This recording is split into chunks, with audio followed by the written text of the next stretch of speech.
बड़ी खबर इस वक्त की, कश्मीर पर यूएस राजदूत के बयान से पाकिस्तान की बौखलाहट सामने आई है। पाकिस्तान ने अमेरिकी राजनयिक को तलब किया है। सर्जियो गोर के बयान पर पाकिस्तान की आपत्ति सामने आई। पाकिस्तान ने बयान को गैर जिम्मेदाराना बयान बताया। सर्जियो गोर ने जम्मू कश्मीर को भारत का अभिन्न हिस्सा कहा था। जो एम्बेसडर हैं भारत के अंदर, खासुल खास एम्बेसडर, आम आदमी नहीं है वो, याद रखिएगा। कई लोगों को शायद होता है खासुल खास, स्पेशली अपॉइंट किया। आपको पता है ट्रम्प ने बहुत सारे मुल्कों के अंदर एम्बेसडर ही नहीं लगाए, लेकिन उन्होंने इंडिया के अंदर एम्बेसडर लगाया है। और वो क्यों लगाया है इंडिया के अंदर एम्बेसडर? ताकि दुनिया को पता चले। जो अमेरिकन ऑफिशियल्स आपके यहाँ हैं, अगर वो किसी किस्म का स्टेटमेंट देते हैं तो उनका पर्सनल स्टेटमेंट के तौर पे लिया जाएगा। हरगिज वो ऑफिशियल स्टेटमेंट नहीं है कि उन्होंने कह दिया कि कश्मीर जो है वो भारत का है। अगर यहाँ पे अमेरिकन ऑफिशियल्स ये कह दें कि जो $4 ट्रिलियन आप लोग कहते हैं कि जी आपके पास है, आपकी इकोनॉमी है, तो क्या अगर वो ये कह दें कि वो $4 ट्रिलियन पाकिस्तान के हैं तो क्या हो जाएंगे? आप देखिए कि आप कुछ नहीं कर सके सिंदूर में, तो आपने फिल्म बना दी एक झूठी सी, उसका भी वावेला हो रहा है पूरी दुनिया में कि भाई आप हारे हो। अब ये फिल्में बनाकर मैंने आपके चैनल पे बहुत दफा ये तो दुनिया ने देख लिया है, बहुत बार देख लिया है। आप लोग नहीं मानते अमेरिका की बातों को? आप तो कहते हैं वेंटिलेटर है हमारा वो। नहीं, उनके एम्बेसडर की बात तो हमारे यहाँ नहीं मानी गई ना, इसीलिए तो फिर ऑफिशियल्स बुलाए थे अमेरिकन एम्बेसी से और उनसे कहा कि ये कैसे कह दिया। भारत में नियुक्त अमेरिकन एम्बेसडर और ट्रम्प के खास सर्जियो गोर ने कश्मीर पर ऐसा बयान दिया है जिससे पाकिस्तान बुरी तरह बौखला चुका है। सर्जियो गोर ने कहा कि कश्मीर भारत का अभिन्न हिस्सा है और वो कश्मीर में आकर बहुत खुश है और उसे स्वर्ग कहा। इससे कुछ दिन पहले ही यूएस प्रेसिडेंट डोनाल्ड ट्रंप ने इंडिया के इलेक्शन सिस्टम की तारीफ की थी और उसे शानदार बताया था, क्योंकि जहां एक तरफ भारत में एआई के जरिए इंटेलिजेंस मॉनिटरिंग होती है तो वहीं दूसरी तरफ अमेरिका में बिना तस्वीर आईडी बनती है। आपको बता दें कि सर्जियो गोर की यह मेहमान नवाजी किसी और ने नहीं बल्कि जम्मू कश्मीर के चीफ मिनिस्टर उमर अब्दुल्ला ने की और दोनों ने मिलकर दाल लेक के शिकारा में भी सफर किया और कश्मीर के खुशनुमा मौसम और वातावरण का लुत्फ उठाया और इसे यादगार बताया। लेकिन इससे पाकिस्तानी मीडिया एनालिस्ट आरजू काजमी को खूब मिर्ची लगी और उन्होंने कहा कि यूएस एम्बेसडर के कहने से थोड़ी कश्मीर भारत का हिस्सा बन जाएगा। ऐसे तो यूएस ने ऑपरेशन सिंदूर के बाद यह भी कहा था कि इंडिया के 5 जहाज गिरे। क्या इंडिया ने इसे माना? जो अमेरिकन ऑफिशियल्स आपके यहाँ हैं, अगर वो किसी किस्म का स्टेटमेंट देते हैं तो उनका पर्सनल स्टेटमेंट के तौर पे लिया जाएगा। हरगिज वो ऑफिशियल स्टेटमेंट नहीं है कि उन्होंने कह दिया कि कश्मीर जो है वो भारत का है। अगर यहाँ पे अमेरिकन ऑफिशियल्स ये कह दें कि जो $4 ट्रिलियन आप लोग कहते हैं कि जी आपके पास है, आपकी इकोनॉमी है, तो क्या अगर वो ये कह दें कि वो $4 ट्रिलियन पाकिस्तान के हैं तो क्या हो जाएंगे या हम आपसे ले पाएंगे? तो इसी तरीके से आप कश्मीर नहीं ले पाएंगे। वही मैं कह रही हूँ कि उनका स्टेटमेंट जो है उसको एज अ स्टेटमेंट ही लीजिए ना। आप लोग इतना सीरियस हो गए, हमारा ही है मैम। आपको अगर सिर्फ खुश हो रहे तो हो जाइए।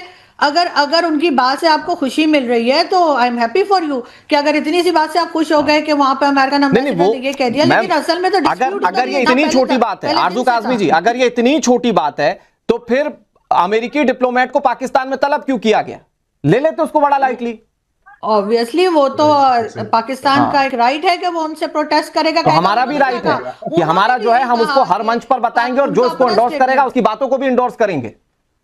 तो कीजिए, लेकिन मुझे ये बताइए उससे फायदा क्या हुआ? कश्मीर मिल गया क्या आपको?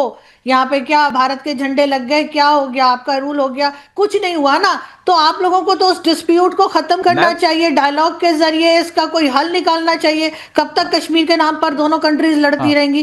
कोई ना कोई उसका होना चाहिए सोल्यूशन। सिर्फ ये कह देने से कि वहां किसी अमेरिकन ने कह दिया, यहाँ किसी ऑस्ट्रेलियन ने कह दिया, बड़ी काबिल पत्रकार हैं और आप में वो हिम्मत भी है कि आप पाकिस्तान की खामियों और बुराइयों के बारे में बहुत खुलकर बोल पाती है। मैं एक बहुत चीज क्लियर कर देता हूं आपको। एक तो जो हमारा जम्मू कश्मीर है वहां पर तो झंडा हमारा तिरंगा फहर रहा है। कभी मौका मिले तो आप तो यूट्यूब चलाती हैं, यूट्यूब पे देख लीजिएगा। पहला तो ये। दूसरा, ये पीओजेके के हालात क्या है आज? वहां भारत जिंदाबाद के नारे लगते हैं कि नहीं लगते हैं? वहां की जनता चाहती है कि नहीं चाहती कि विलय हो जाना चाहिए? देखिए वहां वो जो जबरदस्ती ऑक्यूपाई किया हुआ है वो हम ले लेंगे, हमें दिक्कत नहीं है उसमें। एक सेकंड देखिए वहां के हालात खराब हैं और बहुत खराब है। वहां पर बिल्कुल गलत हो रहा है, लेकिन भारत जिंदाबाद के नारे मैंने तो नहीं सुने। अगर आपने सुने हो तो आप यहाँ पर वीडियो दिखा सकते हैं, लेकिन बाकी आजाद कश्मीर या पीओके में जो इस वक्त सिचुएशन है वो यकीनन खराब है और वहां के कई लोग खुलकर कह चुके हैं और आप ही के कई राजनेता कह चुके हैं कि भारत प्रायोजित है ये आप ही के कई राजनेता कह चुके हैं। खैर शैलेंद्र सर जवाब देने जल्दी से, उसके बाद मैं शुमाइला जी के पास जा रहा हूं। शैलेंद्र जी। नहीं, मैं सिर्फ एक छोटा सा करेक्शन करना चाहूंगा। आरजू साहिबा, कोई भी एम्बेसडर किसी भी कंट्री में अगर कुछ कहता है तो वो उसका पर्सनल व्यू नहीं होता है। Very true sir. ही रिप्रेजेंट्स हिज कंट्री। बड़ी सीधी बात कर रहा हूँ मैं। ये पाकिस्तान नहीं है कि प्राइम मिनिस्टर की कोई वैल्यू नहीं हो, फॉरेन मिनिस्टर की कोई वैल्यू ना हो, किसी की कोई वैल्यू ना हो, लेकिन वर्ल्ड ऑर्डर ये कहता है। और मेजर नदीम क्योंकि डिप्लोमेसी पर काफी कुछ ज्यादा बता रहे थे, आप इनसे भी पूछ लीजिएगा।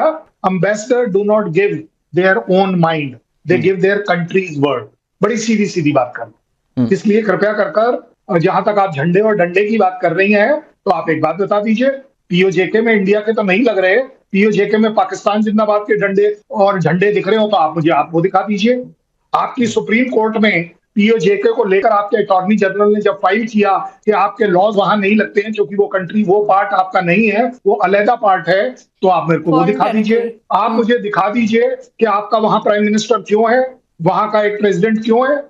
अगर वो आपका इतना नतमस्तक है और सर ऑब्वियसली वो पाकिस्तान से अलग है और इसी वजह से आजाद कश्मीर कहते हैं, इसीलिए प्राइम मिनिस्टर प्रेसिडेंट अलग है, लेकिन उसका मतलब ये नहीं है कि वो भारत का हिस्सा है। आरजू जी खुद कह दिया कि वो भारत का है, खुद ही कह दिया।